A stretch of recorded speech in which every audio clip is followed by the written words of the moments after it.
What's going on, everybody? So today I'm going to tell you an amazing story of how we purchased our first house with creative financing. Because the reality is that everybody starts somewhere.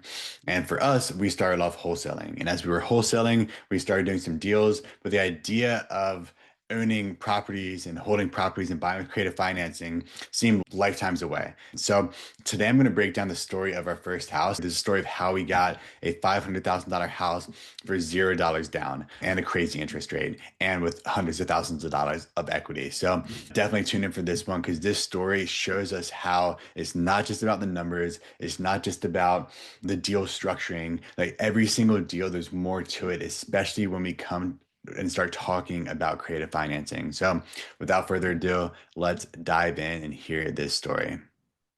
All right, guys. So this is the story of the Dharma House. This is the first buy and hold that we ever did, and my favorite deals that we've ever done. And so let's go ahead and dive in. When we first started wholesaling, I was living in Bali, Indonesia. I got invited to join some friends to start a real estate wholesaling company in Kansas City. I'd never been to Kansas City before. I grabbed a backpack. COVID was happening, and I said, you know what? It's time to go back to the United States. I spent most of my 20s living overseas. I was 29, so I brought my backpack over. They had an Airbnb that they were living in as a midterm rental. I moved into a room. My two other business partners and one of their wives also lived there. We're in an 800 square foot property. There was four of us, one bathroom. Love it. This to me is like the version of starting a business from your garage. I just finished up with a different business. I just love the grind and I love the idea of living together, working together, building something in that type of environment. So we were working in this 3 bedroom, 1 bath house, four of us. I'd be at the kitchen listening to sales calls, learning how to do sales with my computer just in the kitchen or my small desk in my tiny little room. My room was literally just a bed and a desk. And I'd just be there working. We're working all the time, just building this thing. And it started getting to a point where we're like, do you know what? I need to start working in a co-working space because I'm getting a little bit claustrophobic. There's four of us in this tiny house, knock noise. Tanner's wife was making us food all the time and she was in the kitchen and I was like working in the kitchen and there's only a few bedrooms. So it was getting really, really small and getting really tight. And it got to the point where I was like, do you know what? It's about time for me to start working in a co-working space. And that was the vision. That's how we started the business. We started that business super lean, just working from this house. And then one day we went to a real estate mentorship in Columbus, Ohio to go see some mentors. And it was around this time that my business partner started ideating his dream house and writing his dream house and what it looked like. And so he was journaling. He said it would be 3,000 square feet and 4 bedrooms and a giant master bedroom with a jacuzzi bath and have a pool and it'll have several acres of land and it'll have a sunroom. And he started getting very granular, very detailed about what this dream house looked like. And then 2 weeks later, we got a phone call. So we're in Ohio at this point, and while we're in Ohio, we're sitting down getting coffee, and our follow-up specialist, the girl who was responsible for following up with all of our leads, called us and said, "Hey, I have a good one here." It was this guy who was around 80 years old, living in California, and he had this 4,000 square foot house in Kansas City, Kansas, on 5 acres of land that was vacant. And they started having these conversations and these really long conversations. One thing about my business partner is I knew that he was very long-winded. So I was thinking like, okay, yeah, this is probably just a waste of time. Like they're not talking about numbers and they're just having these really long conversations. And they had a handful of these conversations as we started hearing about this property, everything that my business partner had written in his vision. It was 4 bedrooms, the big basement, 5 acres of land, pool, big master bedroom with a jacuzzi bathtub. It lined up perfectly. And it was in many ways a godsend property. And so Nolan, the seller, and my business partner continued talking. What we learned about this property was seller financed to Nolan by somebody else as well. And for him, the most important thing about this property was about the legacy. It was a place where it was the meeting grounds for the minds. It was a place where a lot of people would come together, a lot of really well-off people would come together, and they'd have these meetings and these parties and these cocktail parties. And so for him, what was most important about this property wasn't necessarily the price. I mean, he owned this property free and clear. What was important for him was the legacy of the property. It was important for him that it went to the right people who are going to continue living out that legacy of this property. So these conversations continued. And yeah, this was not a transaction for him. This was a legacy. And he wanted to know that the property would be taken care of. So we had no experience with buy and holds. For me, this was a huge jump. We're wholesaling properties. Now we have this giant property that we may be able to take over. And so these conversations continued.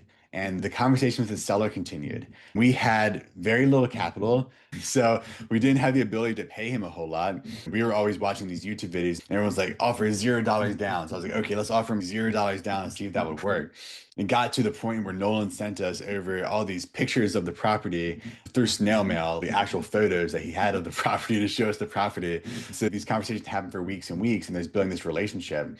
It was really interesting for me to see because normally I go into numbers very quick, and the numbers didn't even come up. They weren't even talking about numbers. They're building a relationship.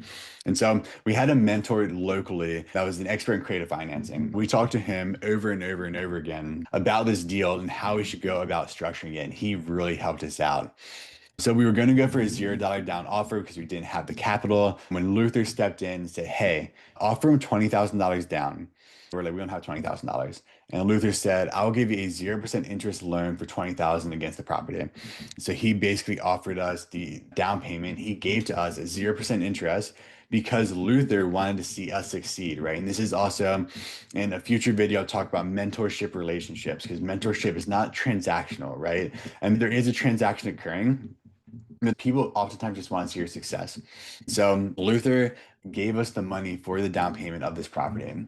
We got into this property for $0 down. They drive out from California to come to the property. We go meet them and we're looking at the inside. We bring Luther along with us to help us out with any kinds of conversations. Loosely, there was the number 300,000 was thrown out there very loosely. Very loosely, the number 3.5% interest or 2.5% interest was thrown out, so a very low interest rate. And the property's worth about $500,000. So there was a lot of equity that was being given here as well. And so we had these loose numbers that were thrown out, and we're coming together to meet in person to come to the final agreements of this property. As we start coming to the final agreements of this property, we get there and last minute, the wife had early onset dementia. And for her, she started just really freaking out. She said, no, this is on my furniture. I want all this furniture. They had all these amazing artifacts and amazing items that they collected from all over the world, these African items from different parts of Africa, these really cool statues. There's all these different things that were there. Tons of these books full of photos, full of receipts, everything. They had tons of stuff that was documented. In many ways, it was a hoarder house. There's also this 1980s property with these really plush carpets and really old furniture. And it was a really beautiful house. They had a study. Very, very cool. So the last minute, the wife says, you know what? I can't do this. I don't want to leave all this stuff here. Let's circle back this, come back in a few months. And we're like, no, we're not going there. What is the actual issue? And then we prayed for the family. We all prayed together, and we found out that the wife, like her biggest concern was she didn't want to lose her furniture, right? And the reality is they have nowhere to put this furniture. They're living in California. They have a house full of furniture. What are they going to do with this furniture? And so we agreed and told them that they can come back for the furniture, right? Whenever they want to, they can come back for the furniture. And that got done. We signed there. We got them the $20,000. We got for $300,000 at 2.5% interest. Our house payment was extremely low on this 4,000 square foot property. I think it was around $1,500 in total. And we got the property for $0 out of our pocket. And this is one of the biggest things about mindset, about belief, about dreaming our realities and heading towards there. This was in many ways a miracle property and it came to us. That property really started changing our life. We call the property the Dharma House. The Dharma House is a name for a house I lived in college. And the idea of Dharma is your life purpose. We would start putting on large events. We had a bunch of large gatherings. We brought together artists and fire spinners and DJs and entrepreneurs. And we had these giant gatherings at this property and became a cornerstone of Kansas City. If everyone knew about this house and they would come out here for these events with all sorts of different events. And we had our employees, we had multiple employees live with us and move into the basement and live with us and work. We had this whole startup house and it really evolved into something that was really incredible. And for the lifestyle, it was absolutely amazing. And so All this came from the vision for this property. So from creative financing, we were able to lock up a dream property that gave us tons of space. I was no longer claustrophobic. I had too much space. I had my room to work from. I had a study to work from. We had a pool in the backyard. We have all this acreage of land. We had everything we could possibly imagine and more. And it came from creative deal structure and creative financing. And there's a bunch of lessons here. But one of the big ones is it wasn't ever about the money for the seller. He cared about the legacy. He wanted exactly what we wanted, which was a gathering place to, one, to build and grow our business, two, to host events, to host dinners, to host retreats, to host large gatherings, for it to be a gathering space of the minds. And that's what this property turned into. And so for several years, we hosted tons of events here. We'll throw some photos up. The events that we had here, we had everything you could possibly imagine. People call it the Burning Man of Kansas City real estate. And you would have the entrepreneurs and the artists all coming to mix together. And it was just a really, really special place. And it's a really special place in Kansas City as well. If you know any real estate investors in Kansas City, or you know many people that are entrepreneurial in Kansas City, odds are they know about this house and odds are they've been there for one of our events. And this all came from creative financing. Let's go through a few of the lessons of this property. So there's a bunch of main lessons. So the first one is mentorship. We had a local mentor who was in his 60s and he just wanted to help us out. So for him, we asked him tons of questions. We talked to him a lot. We went over the entire deal with him. He came to the closing. He did the closing for us. He came there to handle any objections.